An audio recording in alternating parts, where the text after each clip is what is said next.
I am utilizing the Bid Integrations plugin to establish a connection between these two platforms. Let's go to Bid Integration Dashboard. Create Integration.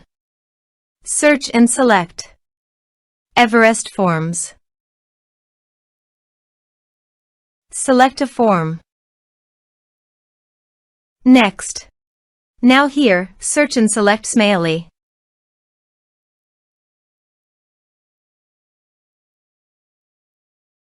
Here, give them a meaningful integration name as you want.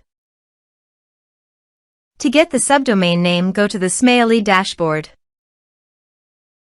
Click the profile name on the top right corner, then click Preferences. Now copy the subdomain name.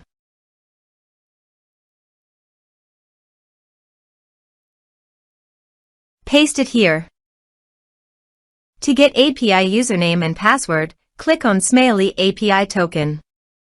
Click on Create a new user. Now copy the username.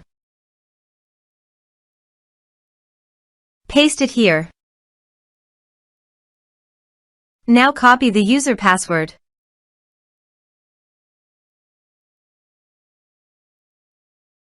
Paste it here. Now click Authorize. Authorization is successful. Click Next. Now map the field.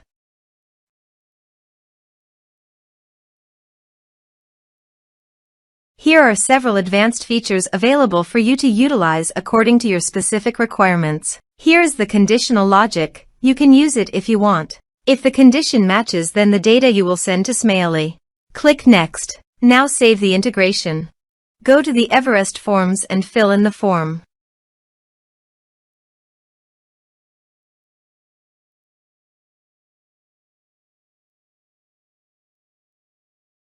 Submit it. Form submitted successfully. Now go to the Smaily subscribers page and scroll down. Click All subscribers.